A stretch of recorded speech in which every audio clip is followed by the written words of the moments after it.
أعوذ بالله من الشيطان الرجيم. بسم الله الرحمن الرحيم.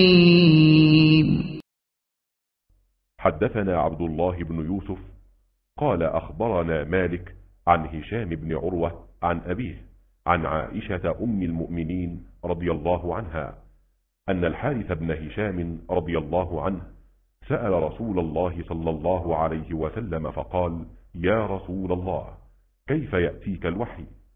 فقال رسول الله صلى الله عليه وسلم: أحيانا يأتيني مثل صلصلة الجرس وهو أشده علي فيفصم عني وقد وعيت عنه ما قال، وأحيانا يتمثل لي الملك رجلا فيكلمني فأعي ما يقول. قالت عائشة رضي الله عنها: ولقد رأيته ينزل عليه الوحي في اليوم الشديد البرد فيفصم عنه وإن جبينه ليتفصد عرقا۔ حضور اکرم صلی اللہ علیہ وآلہ وسلم نے فرمایا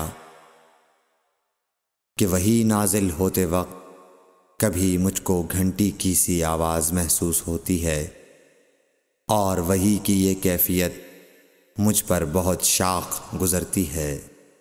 جب یہ کیفیت ختم ہوتی ہے تو میرے دل و دماغ پر اس فرشتے کے ذریعے نازل شدہ وحی محفوظ ہو جاتی ہے، اور کسی وقت ایسا ہوتا ہے کہ فرشتہ بشکل انسان میرے پاس آتا ہے اور مجھ سے کلام کرتا ہے، پس میں اس کا کہا ہوا یاد رکھ لیتا ہوں۔ صحیح بخاری حدیث number 2۔ Sahih Bukhari Hadith number 2.